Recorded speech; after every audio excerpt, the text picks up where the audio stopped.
Hello and welcome to another episode of India. Hola y bienvenidos a otro episodio de India y la Izquierda Global. Si es la primera vez que ves el programa, no olvides suscribirte. También puedes considerar hacerte miembro de YouTube, mecenas o donar una pequeña cantidad usando el enlace en la caja de descripción. Pero como mínimo, puedes ver el programa, darle a me gusta, compartir y comentar. Sin más preámbulos, déjame dar la bienvenida a nuestro invitado de hoy, Vishay Prashad. El Dr. Vishay Prashad es historiador, periodista, comentarista político y director del Instituto Tricontinental de Investigación Social. Vishay, bienvenido de nuevo a India y la Izquierda Global. Vijay, welcome back to India and Global Left. Isang tu Worcester Source to raise Talarco News Service. Here we go. I must start on Palestine. Debo empezar por Palestina. Hemos estado hablando del genocidio, pero también hemos estado comentando lo que ha ocurrido desde la primera fase del llamado Alto el Fuego. Muchos analistas lo califican simplemente como un marco para el intercambio de cautivos y poco más. Tengo mucha curiosidad por conocer tu opinión sobre lo que ha sucedido recientemente. On what has happened recently. Well, look, the first thing that's important. Bueno, mira, lo primero que es importante reconocer es que después de 734 días, es realmente crucial que se establezca un alto el fuego por parte de Israel, porque esto es ridículo. Quiero decir, han destruido alrededor del 85% de los sistemas de alcantarillado y agua en Gaza. Han destruido aproximadamente 500,000 de edificios. Bueno, quizá 300,000 o 330,000 edificios han quedado muy gravemente dañados. Y unos 190,000 edificios han sido completamente arrasados. Ni siquiera sabemos el número exacto de muertos. Las autoridades palestinas dicen que son alrededor de 69,000, pero creo que eso es una gran subestimación. Y luego están las personas que han resultado heridas, que han sido muy gravemente dañadas, traumatizadas. Very badly hurt, traumatized. You add it up, you know. I read Haz las cuentas.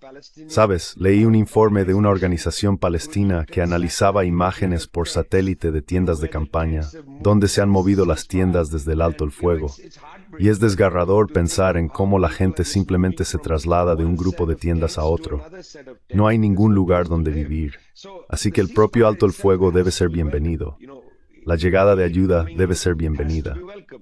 El problema es, y esto es algo muy difícil de explicar a la gente, que por parte de Israel no hay ningún cambio. Están utilizando el hecho de que algunos cuerpos de prisioneros capturados por Hamas, la Yihad Islámica y otros, no han sido devueltos para ralentizar la ayuda.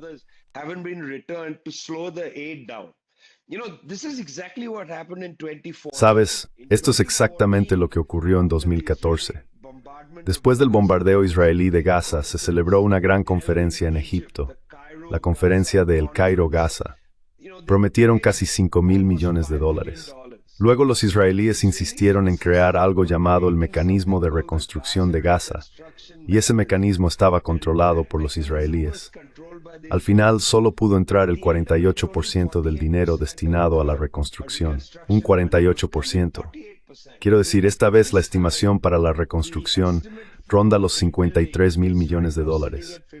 Pero si los israelíes están reteniendo los camiones, sin permitirles entrar ahora con comida y agua, no creo que vayan a permitir la reconstrucción. No están interesados en un alto el fuego. Eso es importante decirlo.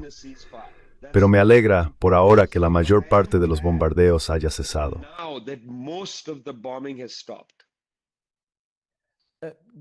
There is a lot of fear about Israel going. Hay mucho miedo a que Israel vuelva al periodo anterior al Alto el Fuego, es decir, que reanude el genocidio una vez que se devuelvan los 20 cuerpos.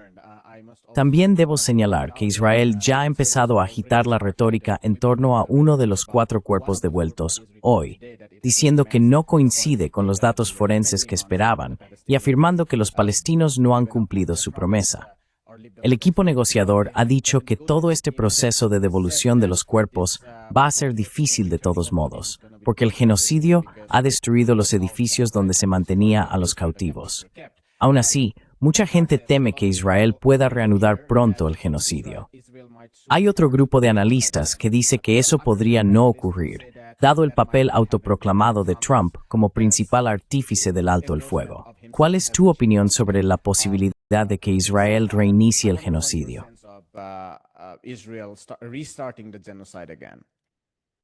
No, it's a very, very good point. Firstly, I Es would un say punto the muy, muy genocide is bueno. continuing because En primer lugar, diría que el genocidio continúa porque están reteniendo el dinero de la ayuda.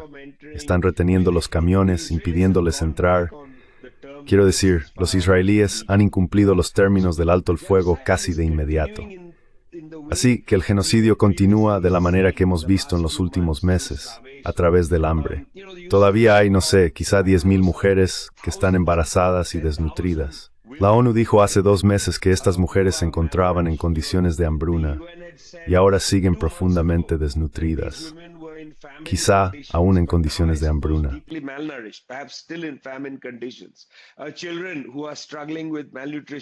Los niños están sufriendo desnutrición. No está llegando la comida. Ya sabes, están intentando eliminar a esta población. Así que el genocidio continúa. No es con bombas ahora, sino con el cruce fronterizo. No están abriendo Rafah, por ejemplo, en la parte sur que conduce a Egipto, lo cual es muy importante, porque el cruce de Rafah se estableció en el acuerdo de alto el fuego para permitir que las personas con necesidad urgente de asistencia médica cruzaran a Egipto, fueran al Cairo y así sucesivamente. Ese era el término del acuerdo, y no están permitiendo que se abra Rafah. Además, está llegando ayuda desde Turquía a través del paso de Rafah. Así es, porque cuando se cierra Rafah, la mayor parte de la ayuda procedente de fuentes no israelíes tiene que entrar a través de Israel, lo que significa que en general son organizaciones humanitarias. Pero la mayor parte de la ayuda llegaría por Rafah, y eso sigue sin estar abierto. Así que el genocidio continúa, a través de condiciones de hambruna, mediante la negación de atención médica. Quiero decir, hay un solo centro médico real funcionando en la ciudad de Gaza, uno de entre decenas. Así que esto sigue ocurriendo. Ahora, lo que estás diciendo es que con el reinicio de los bombardeos, bueno, Israel ha preparado todo para reiniciar y hacer lo que quiera, porque todo este asunto de las pruebas forenses es ridículo.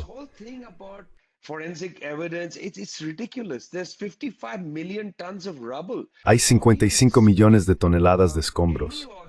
¿Cómo esperas que alguna organización, olvídate de Hamas y la Yihad Islámica, pueda excavar entre los escombros y encontrar supervivientes?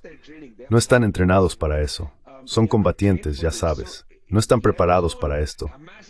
Así que dejando a un lado a Hamas y la Yihad Islámica, ahora mismo nadie más es capaz. No tenemos expertos internacionales allí intentando mover los escombros para encontrar cadáveres. Es absurdo. De hecho, es malintencionado. Y cuando alguien dice que Trump es el obstáculo para que continúe la violencia, recuerda que jamás Trump fue dejado de lado por Netanyahu cuando los israelíes bombardearon Qatar. Sí, Qatar. Por el amor de Dios, allí hay una base militar estadounidense.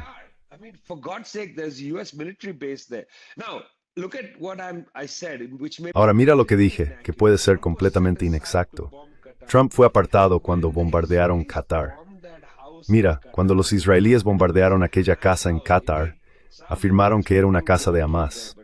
En efecto, allí murieron algunas personas de Hamas, pero no el liderazgo. Quiero decir, ¿cómo es eso posible? Pongámoslo así. ¿Cómo es posible que una base militar estadounidense esté en la trayectoria de vuelo de los misiles que iban a atacar esa casa? ¿Cómo es posible que la base militar estadounidense no disparara ni un solo dispositivo de protección antimisiles, ni uno solo? Ni siquiera me refiero a un misil Patriot, porque allí tienen baterías Patriot. Me refiero a que no se disparó ni un deflector, ya sabes, algo que confundiera al misil. No se disparó nada.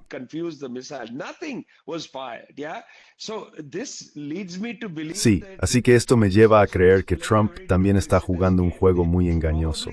Probablemente dieron permiso a los israelíes para atacar esa casa y luego, en el acuerdo que hicieron, dijeron, ¿por qué atacasteis la casa? Venid a la Casa Blanca a pedir disculpas a los cataríes. En otras palabras, si los israelíes van a reiniciar los bombardeos, recibieron luz verde de Trump. No creo que esto sea algo en lo que Trump los esté bloqueando. Y los estados árabes del Golfo, los dos principales, Arabia Saudí y Qatar, solían ser los que intervenían y decían: mirad, esto ya es suficiente, ahora vamos a la reconstrucción, ya habéis causado bastante daño. Organicemos la conferencia de reconstrucción.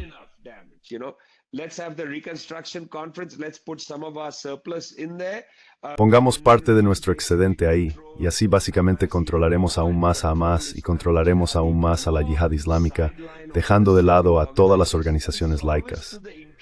Esto siempre está en el interés de los saudíes y los cataríes, ya sabes.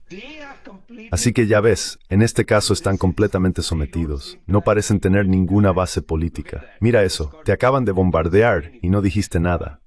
Así que realmente no creo que haya nadie dispuesto a levantarse y decir: no reinicies este genocidio mediante los bombardeos.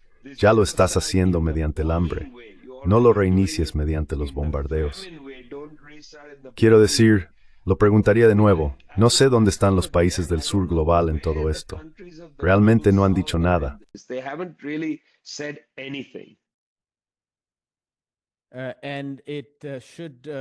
Y conviene recordar que las fuerzas de ocupación no han abandonado gran parte de Gaza. Siguen ocupando el 50% de la propia Gaza. Esto se suma a la ocupación de larga duración de Cisjordania. Incluso en los términos y condiciones acordados, mantienen una zona de seguridad dentro de la Franja de Gaza. Aunque se cumplieran todas las condiciones, seguirían conservando esa zona de seguridad dentro de la Franja de Gaza. Y la mitad de los 600 camiones de ayuda alimentaria que se habían acordado en esos términos y condiciones también han sido bloqueados, lo cual es claramente insuficiente desde el principio. Además, las estimaciones recientes indican que hay unas 250,000 toneladas de escombros. Usted mencionó 55 millones de toneladas, así que probablemente sea mucho más. Usted preguntó, ¿dónde está el sur global? You mentioned about where is the global south. Let me ask you about our strategy. Déjame preguntarte sobre nuestra estrategia de cara al futuro para mantener este impulso, porque mi impresión, tras haber cubierto esto como una pequeña plataforma independiente, es que hemos desafiado en gran medida a los medios de comunicación tradicionales en la cuestión de Palestina. Ha habido una enorme muestra de solidaridad global que se ha volcado en torno a esto. Podría haber sido mayor, debería haber sido mayor, pero estamos viendo protestas incluso hoy en Italia, mientras se celebran las eliminatorias del Mundial contra la participación del equipo israelí. Pero temo que la gente pueda volver a casa y olvidar el tema. Así que, para la comunidad global, ¿cómo podemos aprovechar el impulso que ha generado la resistencia contra el genocidio sobre el terreno, de modo que se ejerza más presión sobre Israel?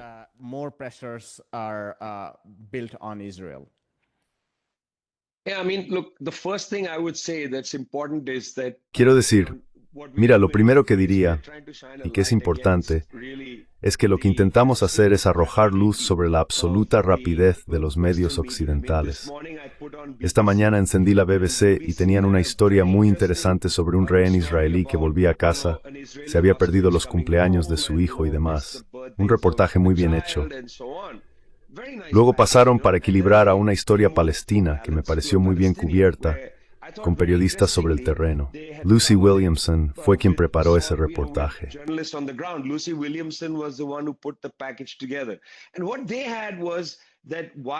Y lo que dijeron fue que, mientras este prisionero palestino estuvo detenido durante 20 meses, durante las primeras 10 horas estuvo desnudo, atado y golpeado, con las costillas rotas y así sucesivamente. Durante 20 meses estuvo retenido. El oficial de inteligencia israelí que lo acosaba le dijo: mira, aquí tienes las fotos. Hemos volado tu casa, hemos matado a tu esposa, hemos matado a tus hijos, hemos matado a toda tu familia. Y en realidad, no lo habían hecho. Así que cuando salió, el periodista de la BBC dijo que parecía completamente aturdido al poner un pie en Gaza. Y luego, cuando vio a su esposa y a sus hijos, se quedó totalmente desconcertado.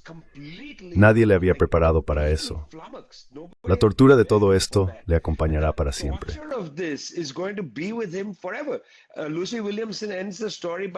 Lucy Williamson termina la historia diciendo que él se despertó a las 5 de la mañana, presa del pánico, aquella primera mañana. No podía creer que estaba en casa.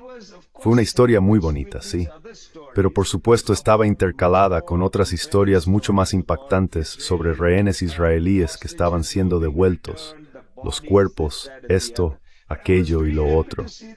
Pero me alegré mucho de ver la historia, y la razón es que ha habido manifestaciones masivas en Gran Bretaña. Son esas manifestaciones masivas las que han obligado a la BBC a reconocer que los palestinos son seres humanos. Ya sabes, lo que estáis haciendo es, en parte, forzar a los medios a moverse en esa dirección. Así que no sería tan humilde ni nada por el estilo. Creo que el impulso debe continuar. The momentum has to continue. But in late September, something interesting happened. Pero a finales de septiembre ocurrió algo interesante. La autoridad palestina, por limitada que sea, solicitó formalmente convertirse en miembro de los BRICS. A las pocas horas, el Ministerio de Asuntos Exteriores chino declaró: creemos que es una muy buena idea. Vamos a aceptar a Palestina en los BRICS. Ahora estamos en un momento interesante, porque este es el momento de la India. Veamos qué hace la India cuando la cuestión de la membresía de los BRICS llegue al grupo, ¿verdad? Es decir, ¿dirá la India que sí a que Palestina se una al proyecto de los BRICS? Creo que la India es el único país del grupo que podría mostrarse reticente. Ya sabes, en este último periodo, tras un largo tramo de relativo silencio, el gobierno de Modi ha sido extremadamente locuaz. Modi government has been extremely voluble. Modi himself wishing Netanyahu happy. Sabes, Modi felicitando personalmente a Netanyahu por su cumpleaños. Netanyahu devolviéndole el saludo a Modi por su cumpleaños. La delegación comercial israelí en la India, donde firmaron un acuerdo comercial en los últimos meses, ya sabes. Así que parece que la India está reiniciando o reactivando su relación con los israelíes, que había estado un poco silenciosa durante el punto álgido de los bombardeos. La India había estado callada, ya sabes, reacia a salir y decir bien hecho Netanyahu, bien hecho Netanyahu. Había una especie de silencio. Y luego en los últimos meses ha habido este murmullo procedente de la India.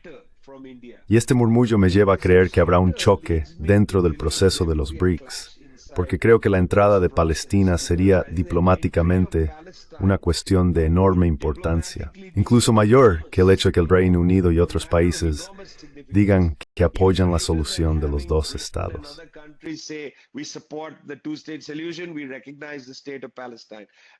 Reconocemos al Estado de Palestina.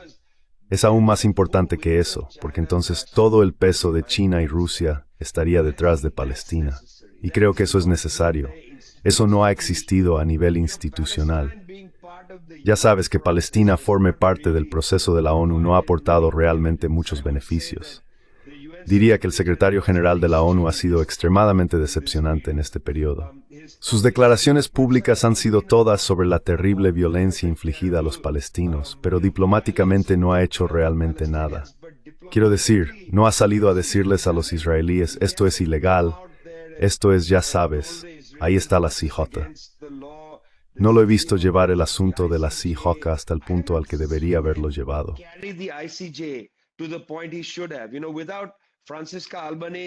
Sabes, sin Francesca Albanese como relatora especial sobre los territorios palestinos, realmente no habría una voz fuerte de la ONU ahí fuera.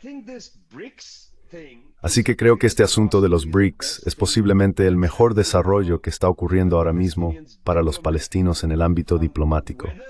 Que la Liga Árabe sea capaz de actuar o no es otra cuestión. Quiero decir, ha sido completamente inútil durante todo este periodo. La Liga Árabe ha sido inútil. La ONU tampoco ha podido actuar políticamente. Así que creo que este movimiento tan inteligente de los palestinos, al solicitar la adhesión a los BRICS, y que los chinos salieran de inmediato diciendo que lo acogían con satisfacción, es un desarrollo muy interesante dentro de las complejidades del sur global.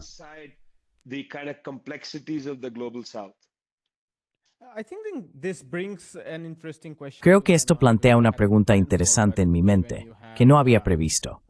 Pero dado que has hablado sobre los BRICS y Palestina, tengo curiosidad. ¿Cuál es tu valoración de los BRICS a lo largo de este genocidio? Personalmente, siento que los BRICS podrían haberse pronunciado más como plataforma en contra de ello. Por supuesto, podemos hablar de los países individuales dentro de ese grupo, pero como plataforma me resultó decepcionante. Me pregunto, ¿qué opinas tú? ¿Y crees que se trata de países como India, o simplemente aún no se ha cristalizado gran parte de la política que estamos viendo?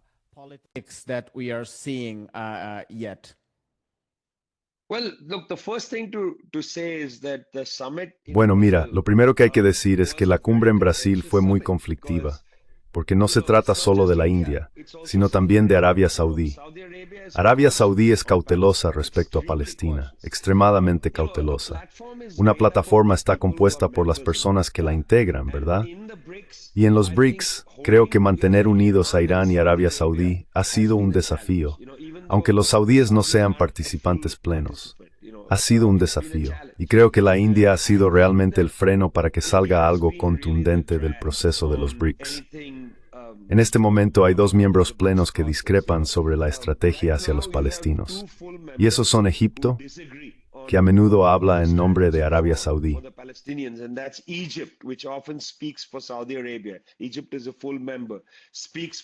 Egipto es miembro de pleno derecho y habla en nombre de Arabia Saudí e Irán. Estos dos tienen puntos de vista opuestos. Ambos se oponen al genocidio de una forma u otra, pero lo entienden de manera diferente. Egipto, por ejemplo, probablemente querría ver a Hamás desarmado, al menos en apariencia. Esa no es una posición con la que Irán estaría de acuerdo.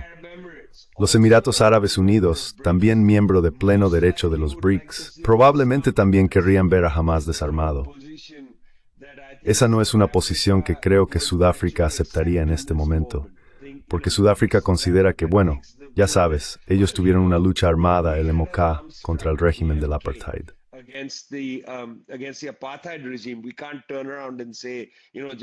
No podemos dar la vuelta y decir, ya sabes, simplemente ríndanse ante los israelíes. Así que creo que no hay unanimidad de opinión, y por eso pienso, y por cierto los palestinos fueron observadores en Brasil, enviaron un observador. Pero creo que la entrada de Palestina en el proceso, o al menos el hecho de que impugne esta solicitud que desafía a estos países, es interesante, porque si resulta que India o Egipto bloquearon la entrada de Palestina en los BRICS, eso tendría algún tipo de consecuencia. Y creo que todo se reduce a lo que haga el pueblo egipcio. Ya sabes, el pueblo egipcio durante todo esto.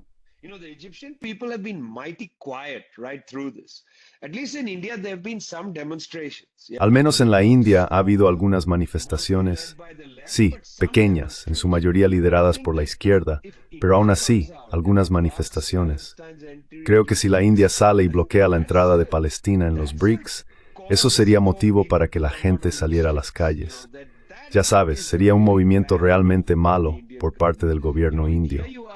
Aquí están deseándole feliz cumpleaños a Netanyahu mientras están aniquilando familias enteras en Gaza, pero no permiten que Palestina entre en un proceso económico y político importante. Quiero decir, eso es ridículo. Nadie le está pidiendo a Modi que envíe felicitaciones de cumpleaños a Mahmoud Abbas.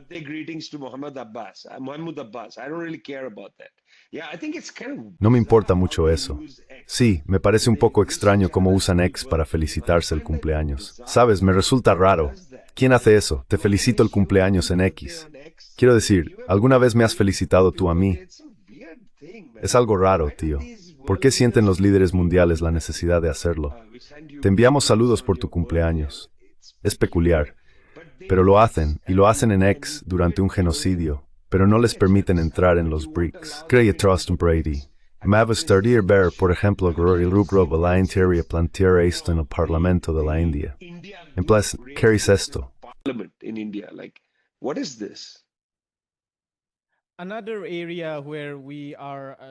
Otra área donde estamos viendo esto, y creo que hay un contexto de los BRICS aquí, es América Latina. Quiero empezar con Venezuela, porque hemos visto una serie de escaladas contra Venezuela por parte del imperio estadounidense. Ayer vimos el quinto ataque, que mató a 6 personas, elevando el total a 27. hicieron estallar otro barco frente a la costa de Venezuela. Por supuesto, la excusa de Estados Unidos es que se trata de bandas de narcotráfico. Están designando arbitrariamente al Tren de Aragua y a otros como FTO, organizaciones terroristas. Esto tiene enormes implicaciones para países vecinos como Colombia, pero también para México, donde el presidente mexicano ha sido amenazado.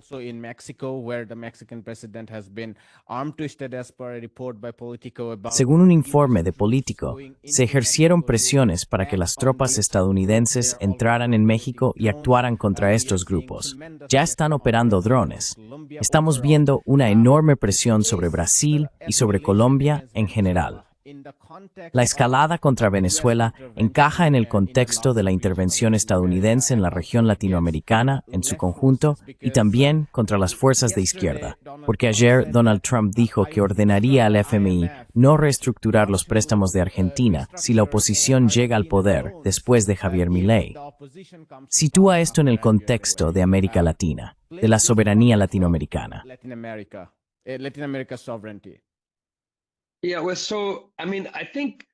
Sí, bueno, quiero decir, creo que Trump y su equipo tienen un plan. Lo expresaron ayer en la Casa Blanca cuando dijeron, miren, los demócratas le han dado la espalda a América Latina. Y cuando un gobierno de centro derecha llega al poder, Estados Unidos debería defenderlo para que la izquierda no entre y para que Estados Unidos no tenga que volar barcos en el Caribe.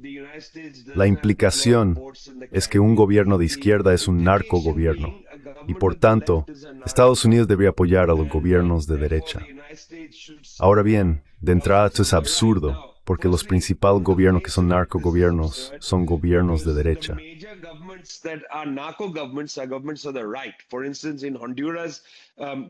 Por ejemplo, en Honduras el expresidente está en una cárcel de Estados Unidos, ¿verdad?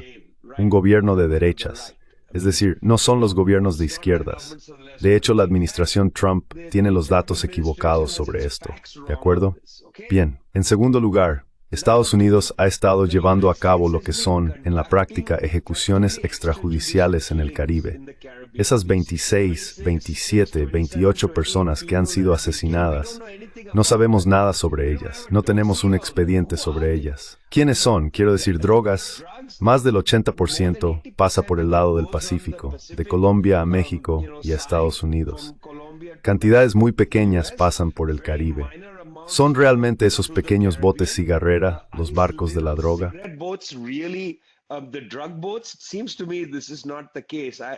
Me parece que no es así. En Tricontinental vamos a publicar un estudio aquí en febrero y ya hemos publicado 2 estudios, por ahora solo en español, titulados Adictos al imperialismo, que explican gran parte de esto. ¿Sabes? Lo más probable es que estos no sean barcos de droga. Esto es un drama. Están matando a la gente sin ninguna prueba, de forma extrajudicial. Es muy parecido a las guerras de drones en las zonas fronterizas entre Afganistán y Pakistán, en Yemen y en otros lugares. Simplemente mataba o quiera y luego decía que eran terroristas, de Al-Qaeda o de quien fuera. Es lo mismo, solo han sustituido a Al-Qaeda por los narcoterroristas.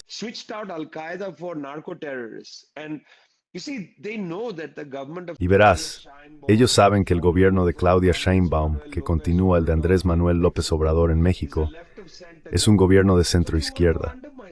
Así que quieren socavar ese gobierno. Lo dijeron ayer, apoyar al centroderecha, oponerse a la izquierda. Van a debilitar al gobierno de México tanto como puedan, haciendo acusaciones de narcoterrorismo. Los verdaderos narcoterroristas aquí son las personas que consumen todas esas drogas en Estados Unidos, porque eso crea una enorme demanda. Esa demanda de hecho genera estos inmensos problemas en México, Centroamérica, partes de Sudamérica y así sucesivamente. Ocúpense de su propio problema de drogas. ¿Por qué están bombardeando lanchas cigarreras en el Caribe? Ni siquiera saben quiénes son. Eso es México.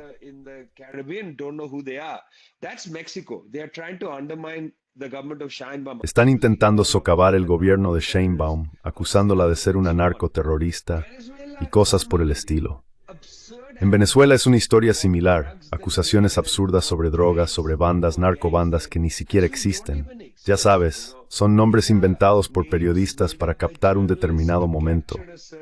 Incluso antes de que Chávez llegara al poder, ya habían resucitado esos nombres. Escribí un artículo sobre esto, resucitaron esos viejos nombres. Ahora van de nuevo contra Maduro. Y luego está Corina Machado, ya sabes, María Corina Machado, la persona menos probable de ganar el premio Nobel, o quizá la más probable. Este premio es completamente inútil. Necesitamos un nuevo premio desde el sur global que honre a las personas.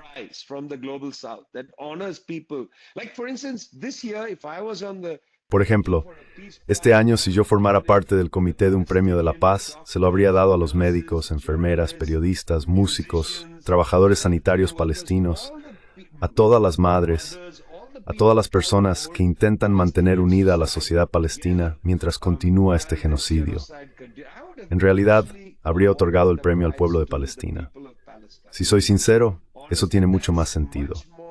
Pero se lo dieron a María Corina Machado. Esto parece un intento coordinado de volver a ensalzarla a esta mujer que quiere un ataque contra su propio país por parte de una potencia extranjera. Eso es traición en cualquier país.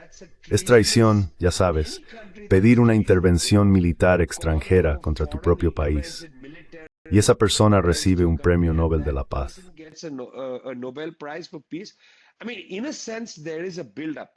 Quiero decir, en cierto sentido, hay una preparación para algún tipo de drama. Pero seamos claros, Estados Unidos es un tigre de papel. No creo que vayan a invadir México a gran escala. No creo que vayan a invadir Venezuela. 3 o 4 mil soldados frente a la costa de Venezuela. Mientras tanto, el país tiene un ejército de al menos 150,000 dentro de sus fronteras. Bien, lo máximo que puede hacer Estados Unidos es bombardear Caracas, bombardear zonas donde el gobierno tenga presencia, intentar algo como lo de Panamá en 1989. Pero el mundo ha cambiado. Los chinos han enviado un barco de vigilancia al Caribe. Los rusos tienen sus propios métodos de defensa. Estados Unidos ya no tiene carta blanca para bombardear países.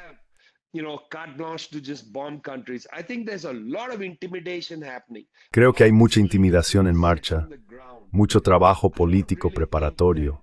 No creo que Estados Unidos tenga ahora mismo la capacidad de invadir realmente ninguno de esos países. Simplemente no creo que la tenga porque no dispone del ejército necesario ni de la moral para hacerlo. El ejército no va a ser capaz. Se retiraron de Afganistán, se retiraron de Irak.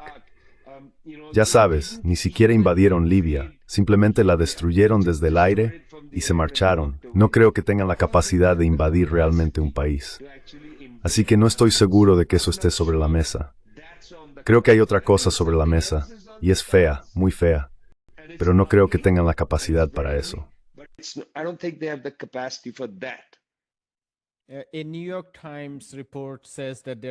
Un informe del New York Times afirma que ha habido un debate dentro de la administración Trump, una especie de división entre los halcones como Marco Rubio y, bueno, moderados no es la palabra adecuada, pero aquellos que prefieren un cambio de régimen.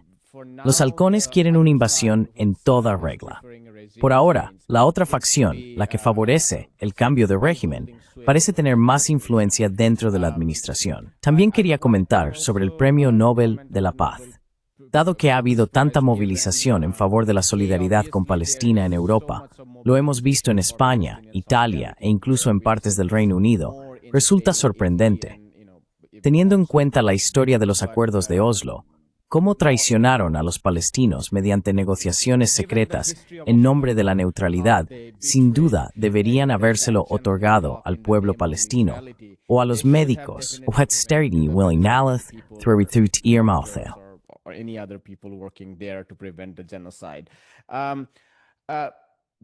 Quería preguntarte sobre el papel de Rusia y China en América Latina en este momento histórico.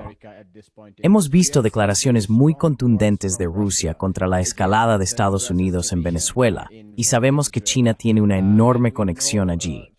Algunos informes señalan que entre el 85 y el 90% del petróleo venezolano se dirige a China, especialmente debido a las sanciones estadounidenses contra Venezuela y contra otros países que compran petróleo venezolano. Acabamos de hablar de los BRICS como una plataforma contra el imperialismo. ¿Hasta qué punto crees que los BRICS pueden intervenir aquí? Porque estamos viendo al imperio estadounidense contraatacar, Brasil, por ejemplo, en su solidaridad o participación en los BRICS. ¿Cómo pueden los BRICS desempeñar un papel en América Latina para frenar las fuerzas del imperialismo. Throttle the forces of imperialism? Well, first, I think it was a real error. Bueno, en primer lugar, creo que fue un verdadero error por parte del presidente Lula en Brasil bloquear la entrada de Venezuela en el proyecto BRICS. Fue un error genuino, uno del que probablemente se arrepentirán con el tiempo, porque si Venezuela ya hubiera formado parte de los BRICS, habría sido mucho más difícil jugar a este juego de aislamiento. México, por supuesto, no puede unirse a los BRICS, en gran parte debido a sus enredos en los comerciales con Estados Unidos y Canadá. Es casi imposible para México, y México es uno de los países más importantes de América Latina, junto con Brasil y otros.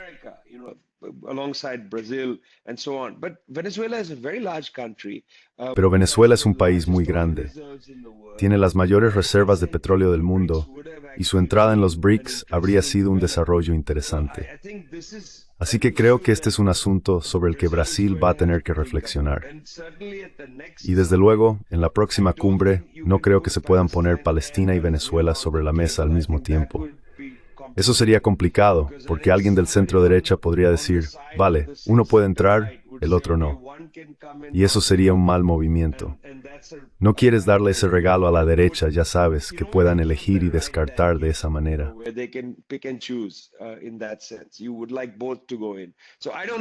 Te gustaría que ambos se unieran. No sé cuál es la situación o el escenario respecto a la entrada de Venezuela en los BRICS.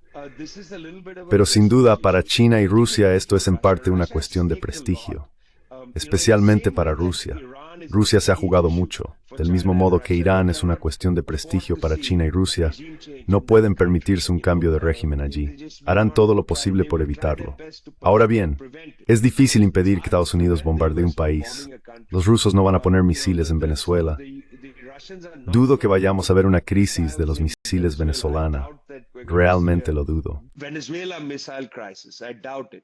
But they will bring ships into the Caribbean. Pero traerán barcos al Caribe, a aguas internacionales, y se interpondrán en el camino, igual que los rusos enviaron escuadrones aéreos a Damasco. Ya sabes, cuando el escudo ruso sobre Damasco se retiró, fue mucho más fácil para Estados Unidos e Israel que sus aliados avanzaran desde Idlib hacia Damasco. Mucho más fácil. El escudo ruso impidió eso durante varios años. Así que el escudo ruso no es insignificante.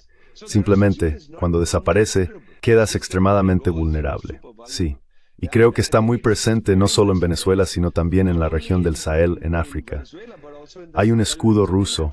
Están comprometidos a impedir la entrada, por ejemplo, de tropas de la CEDEAO a través de Nigeria hacia Níger y Malí, y así sucesivamente.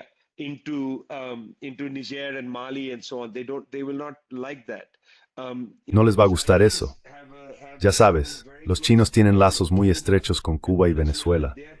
Están intentando hacer lo posible para evitar un cambio de régimen en ambos países. Obviamente pueden hacer mucho más por Cuba, y quizá los mexicanos también deberían hacerlo. Pero no quieren ver que esos gobiernos se derrumben. En el resto de Sudamérica, bueno, te hablo desde Chile, hay unas elecciones presidenciales en las que la candidata comunista, Janet Jara, es la candidata de la izquierda. Ganó las primarias de la izquierda y se enfrentará en la primera vuelta a dos candidatos de derecha. Uno es el candidato de centro derecha.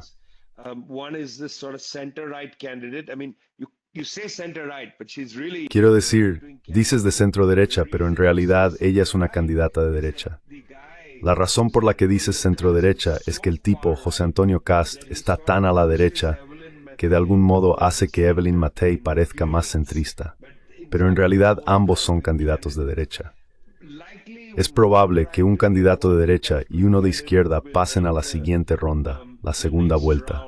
Y entonces ya sabes, Estados Unidos va a ejercer mucha presión, como lo hizo en las elecciones de 1970, como lo hizo antes de eso. Ya sabes, Estados Unidos, en los años 60 y demás. Ahora tenemos los documentos de la CIA que muestran que intervino fuertemente en Chile para impedir un gobierno de izquierda.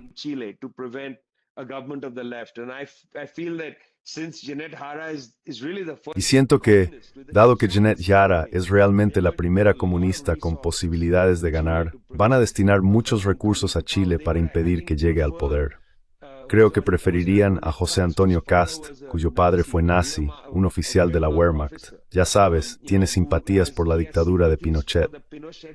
Creo que Trump preferiría que José Antonio Cast ganara las elecciones. Pero lo más probable es que respalden a uno u otro de los candidatos de derecha. Estados Unidos, que ya ha derrocado gobiernos de izquierda en los Andes, se ha asegurado de que haya un gobierno de derechas en Bolivia. Made sure that there's a government of the right in Bolivia. There'll be a government of the right in Chile. Habrá un gobierno de derechas en Chile, un gobierno de derechas en Argentina. Ya sabes, hay elecciones en Colombia, habrá elecciones en Brasil.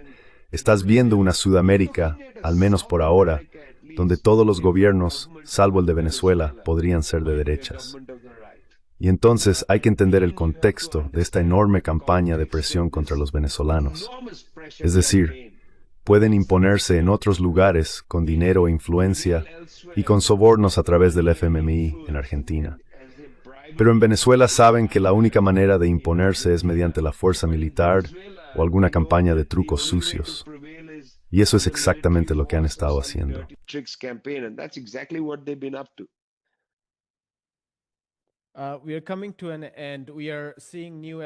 Estamos llegando al final. Estamos viendo una nueva escalada entre Estados Unidos y China en estas, digamos, negociaciones comerciales. Es un poco engañoso llamarlo una nueva escalada, porque eso supone que la escalada se había detenido por parte de Estados Unidos. Mi gran pregunta para ti es, ¿cómo ves la estrategia estadounidense hacia China? Porque claramente están perdiendo esta guerra económica que alguna vez pensaron que ganarían. También hay sectores de la élite estadounidense que habían planeado una guerra directa de Estados Unidos contra China. Eso no parece ir muy bien en este momento, aunque debemos ser extremadamente cautelosos. Y por último, parecen estar perdiendo en gran medida la guerra narrativa con China, en gran parte debido al desarrollo chino, las ciudades chinas, la gobernanza china, y así sucesivamente. Simplemente no se puede comparar con la infraestructura deteriorada de Occidente. En este largo recorrido, ¿hacia dónde ves que se dirige el conflicto entre Occidente y China?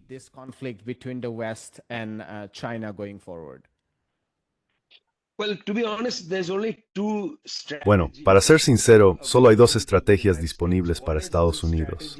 Una es la estrategia que conduce a una confrontación militar directa, en la que usarán la cuestión de Taiwán, o crearán algún tipo de incidente al estilo del Golfo de Tonkin en algún punto de la costa.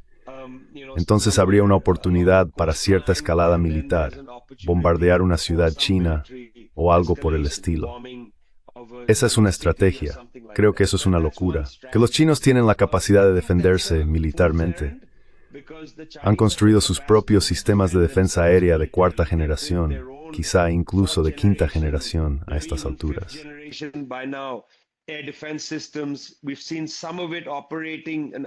Hemos visto parte de su funcionamiento en una versión anterior en Pakistán contra los cazas Rafale.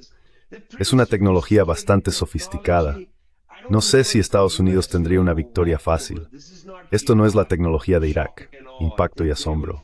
Creo que se enfrentarían a problemas. Y dado que tienen tantas bases militares, eso es tanto una ventaja como una desventaja. Significa que hay muchos objetivos que los chinos podrían atacar. Es decir, los chinos podrían golpear todas las bases estadounidenses en el anillo del Pacífico que rodean a China. Eso supone mucha infraestructura estadounidense destruida, y no creo que Estados Unidos sea tan imprudente como para entrar en una confrontación militar con China.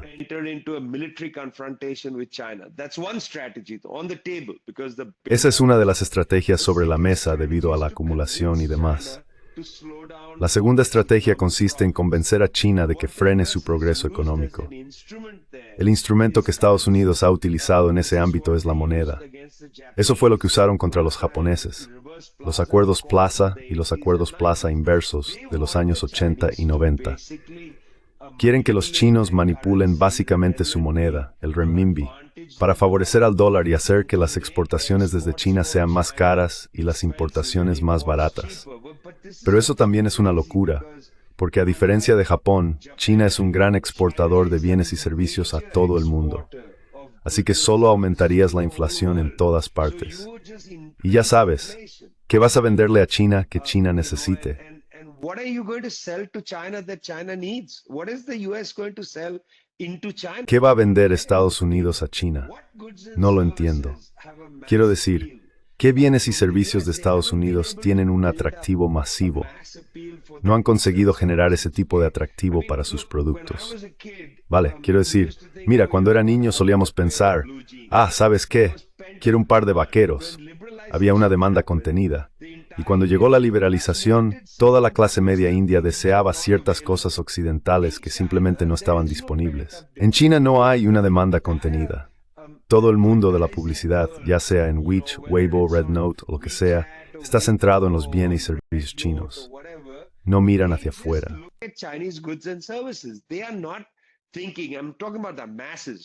Estoy hablando de las masas, no de las élites altas que pueden desear, ya sabes, bienes de lujo. Pero esos ni siquiera son bienes estadounidenses, son de Europa. Sí, quieren bienes y servicios de alta gama, plumas Montblanc, caras y cosas por el estilo. Pero la mayoría de la gente no quiere productos estadounidenses. No lo entiendo. Ambas estrategias que tiene Estados Unidos son, en mi opinión, realmente equivocadas. No tienen sentido para mí. La militar es la más peligrosa, obviamente porque se trata de dos grandes países. No queremos ver un conflicto. No sé qué harían los rusos si hubiera un conflicto, digamos, que involucrara a la parte rusa de China, porque puede que hayas visto esto.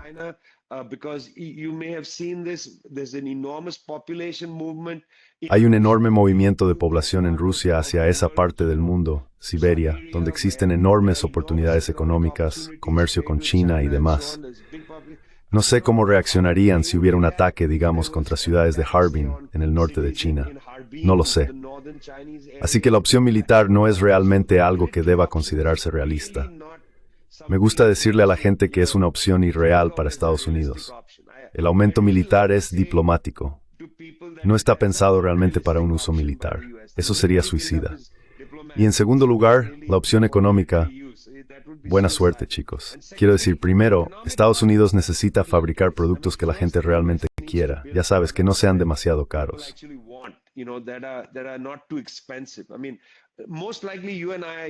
Quiero decir, lo más probable es que tú y yo estemos usando ordenadores estadounidenses, probablemente fabricados por empresas de Estados Unidos.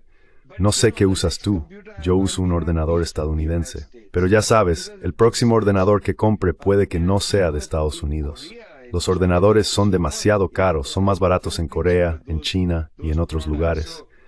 Sí, son muchísimo más baratos esos productos. Entonces, ¿qué están vendiendo las personas desde Estados Unidos? ¿Cómo vas a competir con eso? Hay que pensarlo bien. No se puede ganar en ese terreno. Se gana con cosas como el cine o Netflix. Ciertas plataformas están triunfando a nivel global. La gente sigue consumiendo bienes y servicios, especialmente servicios, a través de plataformas estadounidenses. Por supuesto, eso genera mucho dinero. Céntrate en mejorar eso, en lugar de bombardear China.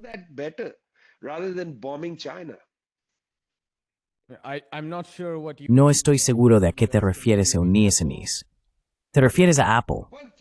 Bueno, cosas como Apple, que en su mayoría no son propios de Estados Unidos. Sí, pero sigue siendo una empresa estadounidense.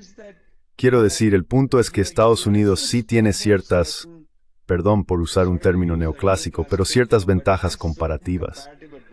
¿Por qué no se centran en eso? Centrarse en reconstruir Estados Unidos, en reconstruir la infraestructura, en encontrar servicios de los que la gente de todo el mundo quiera beneficiarse.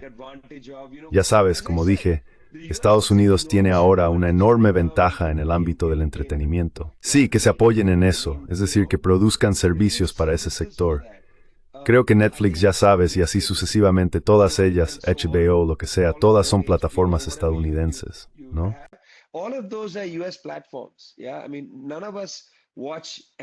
Quiero decir, ninguno de nosotros ve ni se entretiene con plataformas que no sean estadounidenses, a menos que estés viendo material pirateado, ¿vale? Y aún así, probablemente algunas de esas todavía beneficien a intermediarios estadounidenses. Pero el punto es que usted tiene una ventaja comparativa en Estados Unidos, señor Trump. Céntrese en eso. ¿Por qué intenta intimidar a la gente para que retroceda en su desarrollo? No lo van a hacer. quieren desarrollarse y decir que ya sabe su clima o sus contaminadores de carbono son el problema. Eso es absurdo. Ya sabe, vayamos a Berlín, hablemos otra vez del tema de la mitigación.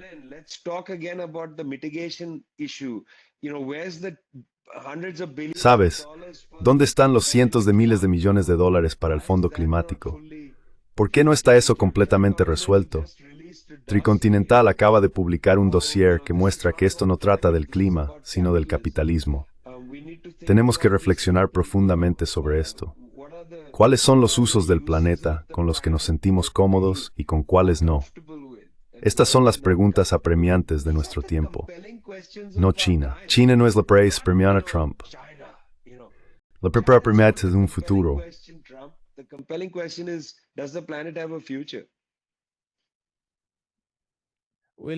Lo dejamos aquí, Vijay.